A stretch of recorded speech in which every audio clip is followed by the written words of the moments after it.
সেজেগুজে হঠাৎ রেডি হয়ে বেরিয়ে পড়লাম। তো কোথায় যাচ্ছি জানতে হলে কিন্তু পুরো ভিডিওটা দেখতে হবে।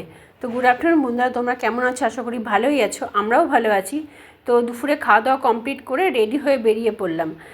এখন পর্যন্ত আমরা 3 জন আর বড়দি আর বড় ছেলে এসে পৌঁছেছি। তো এবার শেষদি আসবে আর মেজদির ছেলে আলাদাভাবে জয়েন হবে আমাদের সঙ্গে। তো আমাদের আজকে বেশিরভাগই ফ্যামিলির সদস্যরা যাবে না বিভিন্ন কারণের জন্য, সমস্যার জন্য।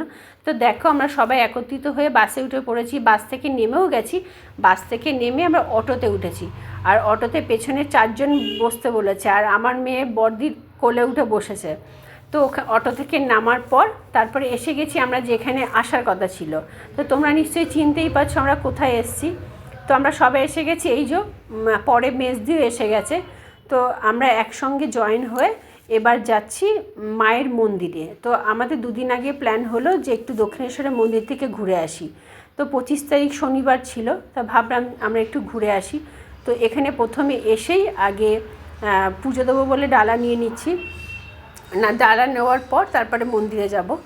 তো দেখো মন্দিরে গিয়ে আমাদের পুজোটা দেওয়া কমপ্লিট হয়ে গেছে। আজকে মন্দির ফাঁকাই ছিল। আর মন্দিরের ভেতর তো ভিডিও করতে দেয় না, ক্যামেরা অ্যালাউ নয়, সেই কারণে কোনো ভিডিও করা হয়নি। আর বাইরে এসে তারপরে প্রসাদটা রেখে তারপরে আমরা কিছু কেনাকাটি করব। কোথাও গেলেই তো একটু যে কোনো জিনিস একটু কিনতেই হয়। তো আমার একটু শাঁখা পরতে ইচ্ছা ছিল, তো কয়েকটা শাঁখা দেখছিলাম আর কয়েকজন সবাই মিলে একটু কেনাকাটি করছিলাম। তো এই এদিক ওদিক ঘুরছিলাম। কেনাকাটি করার পর তো একটু চা খেতে ঢুকেছি, কারণ কি দুপুরবেলা খাওয়া দাওয়া কমপ্লিট করার পর বেরিয়েছিলাম, তো একটু চা খেতে ইচ্ছা হচ্ছিল।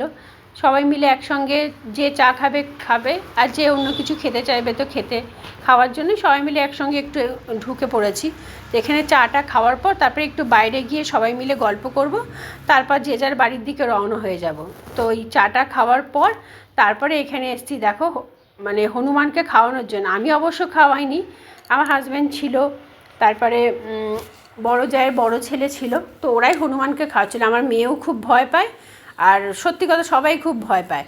তো দেখো ওকে কিন্তু পাউরুটি বিস্কুট বিন সবই দিয়েছে, কিন্তু লাস্ট পর্যন্ত যে প্রসাদটা ছিল ঝুড়িতে, সেই প্রসাদটা পর্যন্ত ওর পছন্দ হয়ে গেছে।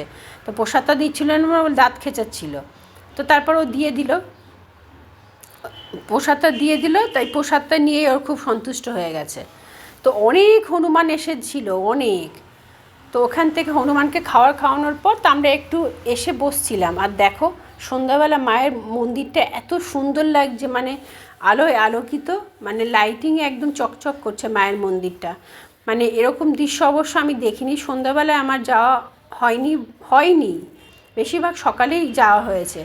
তো এই সন্ধ্যাবেলাটা খুবই ভালো লাগছিলো। তো খানিকক্ষণ টাইম গল্প করছিলাম, গল্প করার পর কে কীভাবে যাবে এটাই চিন্তা করছিলাম। তো আমরা একদিকে যাব আর মেজদির ছেলে আলাদা দিকে যাবে, সেটাই ভাবছিলাম কে কোন দিকে যাব। তো এইভাবে এবার তো যাওয়ার পালা। তো চলো, ভিডিওটা যদি ভালো লাগে থাকে তোমরা লাইক শেয়ার সাবস্ক্রাইব করে দিও, বেল আইকনটা টিপে দিও। টাটা।